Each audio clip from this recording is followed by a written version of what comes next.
हरी बोल हरी बोल हरी बोल। मित्रों, आप सबका मित्र सबका दोस्त मस्त दीपक बिंदास दीपक श्री हरि का दास दीपक एक बार फिर हाजिर है अपने इस आध्यात्मिक YouTube चैनल श्री हरि का दास पे। और आज मैं आपसे मन के भाव में बात करूंगा कि क्यों हमारे सनातन, जी हाँ, हिंदू सनातन धर्म में गौ माता इतनी पूजनीय है। एक बात मैं आपको बता दूं, चलता फिरता मंदिर है हमारी ये गौ माता। 33 कोटि देवी देवताओं का वास है। और सबसे बड़ी बात, इसी के पंचगव्य में इतनी ताकत है कि हमारे हड्डियों में छुपे पाप तक का नाश करते हैं। तो ये वीडियो बहुत इंटरेस्टिंग होने वाला है। तो भक्ति मार्ग में जो भी दास को पहली बार सुन रहा है, अभी से चैनल को रेड वाला सब्सक्राइब करके बेल आइकन दबा दो, ताकि भक्ति मार्ग में दास के साथ आप चकाचक अपडेट रहे। और जैसे कि मैं हमेशा भाव सुनाता हूं, तो चलिए मेरा एक सुंदर सा भाव, फिर आगे बात करेंगे गौ माता की, हमारी प्यारी, हमारी इष्ट गौ माता की। ऐसी लागी लगन तुम संग सावरे, ये मन तो बैरागी हो गया है। ऐसी लागी लगन तुम संग सावरे, ये मन तो वैरागी हो गया है। ऐसा मन को चुराया हो सावरे, इस मन में तू आकर बस गया है। ऐसा मन को चुराया हो सावरे, इस मन में तू आके बस गया है। मित्रों, स्वागत है आप सबका दास के इस आध्यात्मिक चैनल पर मन के भावों में। जी हाँ, आज दास आप सबके समक्ष अपनी गौ माता, जी हाँ, हमारे गोविंद की प्यारी गौ माता की बात करने जा रहा है। वो गौ माता जिसका दूध पीकर हमारा कन्हैया बड़ा हुआ था, वो गौ माता जिसका दूध ही शिवलिंग पे चढ़ाया जाता है, वो गौ माता जिसके गोबर से बेलपत्र प्रकट हुए थे, मतलब जिनका जन्म हुआ था, उगे थे।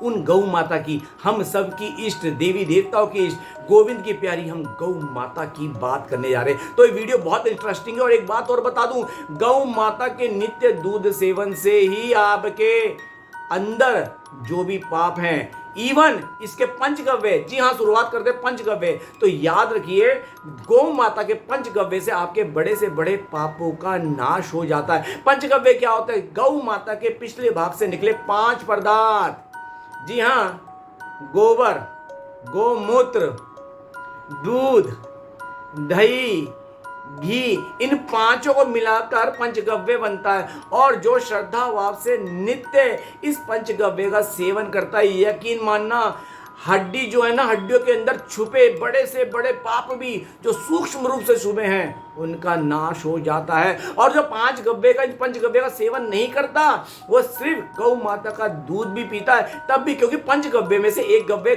गौ माता का ये दूध है। और जो नित्य इसे पीता है, उससे भी हमारे भीतर के अनंत जन्मों के पापों का नाश हो जाता है। कि गौ माता के दूध में इतनी ताकत होती है, बड़ी से बड़ी बीमारी का वो नाश तक कर देती है। देखिए, हमारे जो दुख सुख तकलीफ मिलती है, हमारे कर्मों के पापों से मिलती है। जब पाप, जो मूल जड़ है पाप, उसी का नाश हो जाएगा, तो दुख तकलीफ बीमारी का नाश अपने आप हो जाएगा। आपको किसी प्रकार की बीमारी हो, तो टीबी, कैंसर, बड़ी से बड़ी आज जो कलयुग में चल रही है, आप इसकी डॉक्टरी, एलोपैथिक, होम्योपैथिक, जो भी आपके डॉक्टर है, डॉक्टरी द्वारा उसका उपचार कराते हैं, लेकिन ये टेम्परेरी होता है। लेकिन जिस कारण से, जिस आपके पाप के कारण ये फल आपको मिला बीमारी के रूप में, इसका एक ही समाधान है, हरि नाम या गौ माता की सेवा करो। जी हाँ, गौ माता की सेवा से, गौ माता के दूध से, गौ माता पंचगव्य से बड़े पापों का नाश हो जाता है। देखिए, इस बात को और अच्छे समझिए, अनंत जन्मों से हम भोग वासना की गलियों में ग्रस्त हैं। अनंत जन्मों के पाप का मैल बोल लो या मल बोल लो, हमारे भीतर है, जिस कारण इस जन्म में भी हम भटक रहे हैं। लेकिन हम पे इतनी कृपा करी श्री हरि ने, वो कहते हैं, क्योंकि भगवत गीता में कामधेनु की उपाधि दी गई है। जो गौ माता का पंचगव्य डेली सेवन करता है, या गौ माता का दूध एक गव्य भी पीता है, उसकी हड्डियों के अंदर से छिपे पाप का भी नाश हो जाता है। बड़े से बड़े पापों को नाश करने में सामर्थ्य है गौ माता में। और बड़ी से बड़ी बीमारी, क्योंकि गौ माता के दूध में स्वर्ण पाया जाता है, जिस कारण हमारी इम्यूनिटी सिस्टम बढ़ जाता है और हम बड़ी से बड़ी बीमारी से लड़ लेते हैं। या ये बोलो, गौ माता के दूध में स्वर्ण होता है, उस कारण हमारी जो अंदर बीमारी है, उसकी ताकत कम होती चली जाती है। दोनों तरीके से मैंने आपको समझा दिया। गौ माता को दूध यहाँ तक कि अमृत तुल्य बताया गया है, क्योंकि साक्षात इससे सारी बीमारियों का नाश होता है। गौ माता की जो कूब होती है, ऊपर होती है ना, उसमें सूर्य केतु नाड़ी होती है, जिसपे हाथ फेरने से हमारा बीपी कंट्रोल में आता है। अगर हम 20 मिनट गौ माता की कूब के ऊपर, ठीक है, जो उसके निकला होता है उसके ऊपर हाथ फेरें तो 20 मिनट से हमारा बीपी कंट्रोल में आ जाता है और हमारे अंदर एक पॉजिटिव एनर्जी की लहर दौड़ती होती है। गौ माता की 2 आंख होती हैं, उनमें एक इसमें एक में चंद्रमा होता है और एक में सूरज होता है। मैंने आपको बताया चंद्रमा और सूरज होता है, और जो कूब होती है उसमें सूर्य केतु नाड़ी होती है, जिसपे हाथ फेरने से हमारा बीपी कंट्रोल में आता है। और सबसे बड़ी बात, गौ माता चलता फिरता मंदिर है। आप लोग घर से नहीं जा पाते, बाहर नहीं निकल पाते, अगर रास्ते में कहीं गौ माता आप मिलती है, आप उन्हें प्रणाम करते हो या आप उसकी परिक्रमा लगाते हो, समझ लो आपने 33 कोटि देवी देवताओं की परिक्रमा लगा ली। जैसे आप 33 करोड़ बोलते हैं, लेकिन करोड़ नहीं, 33 प्रकार। कोटि का एक मतलब होता है करोड़ और एक मतलब होता है प्रकार। आपने 33 कोटि देवी देवताओं की परिक्रमा लगा ली। वो देवी देवता जो मंदिर में, वो गौ माता में विद्यमान है, इसलिए गौ माता हमारे लिए पूजनीय है। और सबसे बड़ी बात, गौ माता की पूंछ में हनुमान जी का वास है, इसलिए झाड़ा लगवाया जाता है गौ माता की पूंछ से। और उनके खुर में, पैरों के तलवे जो काला होता है, वहां पे नागराज का, वहां पे उनका वास होता है। इस कारण जहां गौ माता होती है वहां बिच्छू भी नहीं होता। ये बात आप समझ लो, गौ माता की विशेषता बता रहा हूं। जहां गौ माता आराम से खड़ी होकर श्वास लेती है, वहां से सारे जितने भी वास्तु दोष होते हैं वो सब के सब खत्म हो जाते हैं। गौ माता की और महिमा सुनो। अगर आप तरीके से 7 दिन विधि पूर्वक भागवत जी सुनते हो, और 7 दिन के विधि पूर्वक भागवत ना सुनकर आप सिर्फ 1 घंटा नित्य गौ माता की, एक दिन में 1 घंटा नित्य छोड़ो, एक दिन में सिर्फ 1 घंटा उनकी सेवा कर ली, तो 7 दिन की जो विधिवत भागवत सुनने का फल है वो गौ माता की 1 घंटे की सेवा से मिल जाता है। अरे ये तो वो वाली बात हो गई, जैसे कहते हैं सबसे पहला युग सतयुग में 10 वर्ष तक तप, नाम, प्रभु का नाम जप तप करके ब्रह्मचार्य व्रत निभा के जो फल मिलता था, आज कलयुग में दिन रात 24 घंटे हरि नाम जप करके फल मिल जाता है। तो वही बात है, 7 दिन भागवत का फल सिर्फ गौ माता की 1 घंटा सेवा करके वो फल प्राप्त हो जाता है। देख लिए कितनी आदरणीय, कितनी हमारे लिए पूजनीय है। ये गौ माता का ही प्रताप है जिससे ये धरती चल रही है। यही गौ माता का दूध, जो आपको लगता है ना इसके अंदर ताकत नहीं है, आप ना समझो, ताकत के लिए मत पियो, इसमें वो औषधि है जो बड़ी से बड़ी बीमारी का नाश करता है। गौ माता का दूध पीकर इंसान स्वस्थ होता है। देखो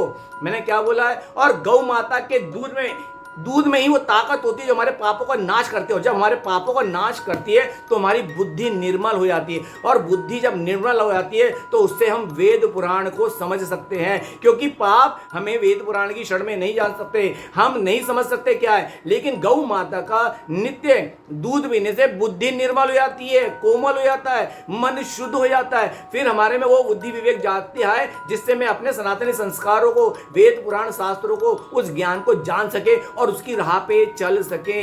ये गौ माता की विशेषता बता रहा हूं, यूं ही नहीं पूजने हैं। अरे भैया गौ माता है, गौ माता हमारे गोविंद की प्यारी, हरि की इष्ट गौ माता है, श्री कृष्ण की। तो आप ये समझ लीजिए गौ माता चलता फिरता मंदिर है, इसका दूध तो अमृत तुल्य है। और सबसे बड़ी बात, आज की तारीख में आप लोग जो गौ माता का बहिष्कार करते हैं ना, अगर पालनी है घर में तो गौ माता पालो। और आपको पता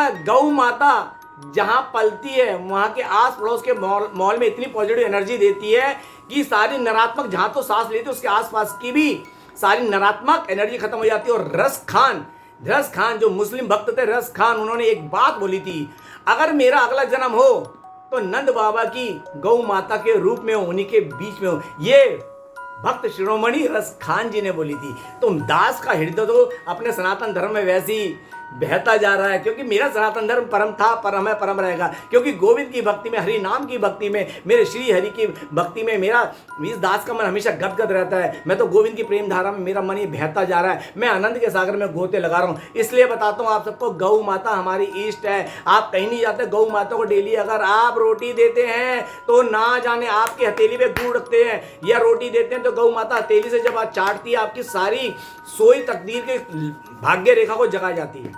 यह है गौ माता। अरे अपनी गौ माता की इज्जत किया करो। और जो लोग ये जो गौ कसाई खाने से गौ माता को बचाते हैं, उन्हें यज्ञ का बड़े यज्ञ का फल मिलता है।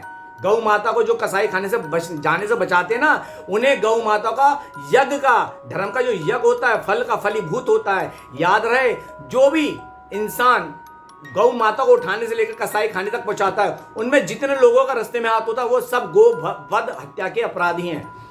जहां से उठाई जाती है और जब तक कसाई खाने तक पहुंचाई जाती है, उसमें रास्ते में जितने लोगों का हाथ है, चाहे ट्रक का, चाहे मिली भगत का, प्रशासन का, जिसका भी हाथ है, जिसने उसके लिए पैसे खाए हैं, जिसने गौ माता को कसाई खाने तक पैसे पहुंचाए हैं, उन सबको गो हत्या अपराध लगता है। ये बात आप समझ ला। इसलिए हमारा सनातन धर्म परम है, गौ माता ही पूजनीय है, और गौ माता के जन्म के बाद ही हमारा इंसान का जन्म होता है। इसलिए गौ माता की सेवा किया करो, दुख संकट पाप से बचा करो। याद रहे, जो गौ माता की नित्य सेवा करता है, पूरी विधि विधान, उसके ऊपर आने वाले बड़े से बड़े अमंगल को गौ माता हर लेती है। उसके सारे अमंगल को, बड़ी से बड़ी अनहोनी को गौ माता हर लेती है। ये है हमारी गौ माता। तो आइए मित्रों, आज संकल्प करें, हम अपनी गौ माता की सदा रक्षा करेंगे और उनकी सेवा करेंगे। तो दास का ये वीडियो कैसा लगा मेरे को कमेंट्स बॉक्स में बताइएगा। गौ माता की महिमा दास वाणी द्वारा कैसे लगी जरूर बताइएगा। और वीडियो अच्छा तो प्लीज शेयर करना, क्योंकि घर घर श्री कृष्ण, हर मन श्री कृष्ण, घर घर श्री कृष्ण, हर मन श्री कृष्ण। संपूर्ण विश्व में सनातन धर्म का परचम फहराना है। घर घर श्री कृष्ण, मेरे राधा गोविंद सीताराम हरि नारायण को बचाना है और गौ माता की रक्षा करनी है और गौ माता की हमें सेवा करनी है। बोलो सनातन धर्म की जय, गौ माता की जय। तो मित्रों, मिलते हैं अगले वीडियो में, तब तक के लिए जय जय श्री राधे। राधे राधे ब्रज वास कर राधे, राधे श्याम सीताराम। और हाँ, सनातन हित में शेयर करना मत भूलना, ज्यादा से ज्यादा शेयर करना। पहली बार जो जुड़ा है, अच्छी बात लगे तो अभी से रेड वाला सब्सक्राइब करके बेल आइकॉन दबा देना। बोलो गौ माता की जय।